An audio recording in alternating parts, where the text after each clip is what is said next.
Hi అండి, this is Shobhan అక్షర్ధన్. ఒక చిన్న విషయం మీతో షేర్ చేసుకోవాలనుకుంటున్నాను, అందుకే ఈ వీడియో చేశాను. దయచేసి తప్పుగా అనుకోకండి. ఇది ఎవరికి రాజకీయాలకు కానీ ఇంకెవరికి నేను అతీతంగా కాదు. కానీ ఒక చిన్న నా మనసులో మాట మీతో షేర్ చేసుకుంటున్నాను.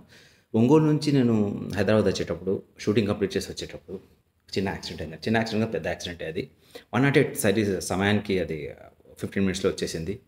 ఆ తర్వాత 15 మినిట్స్లో 108 రావడం జరిగింది. తర్వాత 3.5 అవర్స్లో హైదరాబాద్ చేరుకోవడం జరిగింది. హైదరాబాద్ నుంచి హాస్పిటల్ చేరడానికి ఆల్మోస్ట్ 2.5 to 3 అవర్స్ పట్టిందండి ట్రాఫిక్లో.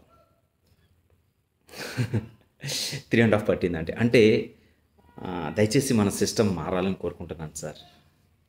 నా సిస్టమ్ మారాలని కోరుకుంటున్నాను. ఎందుకంటే ఎప్పుడైతే మినిస్టర్స్ కానీ, లేకపోతే విఐపీస్ కానీ, లేకపోతే గవర్నర్స్ కానీ వెళ్ళేటప్పుడు ట్రాఫిక్ ఎలా క్లియర్ చేసుకుంటూ వెళ్తామో, ట్రాఫిక్ ఆటోమేటిక్గా కమ్యూనికేట్ చేసుకుంటూ డిపార్ట్మెంట్, పోలీస్ డిపార్ట్మెంట్ కానీ, ట్రాఫిక్ డిపార్ట్మెంట్ కానీ, ట్రాఫిక్ పోలీస్ కానీ, ఎవరైనా కానీ ఎలా మనము ఆ ట్రాఫిక్ని క్లియర్ చేసుకుంటూ ఆటోమేటిక్గా కమ్యూనికేట్ చేసుకుంటూ వెళ్తూ ఉంటారో, అలానే ఒక అంబులెన్స్ వచ్చినప్పుడు కూడాను వెళ్ళటం కరెక్ట్ అనిపిస్తుందండి. దయచేసి రాజకీయ నాయకులు కానీ, పెద్దలు కానీ, పూజ్యులు కానీ అవకాశం వచ్చిన ప్రతి ఒక్కళ్ళకి ఈ అవకాశాన్ని వినియోగిస్తారని కోరుకుంటున్నానండి.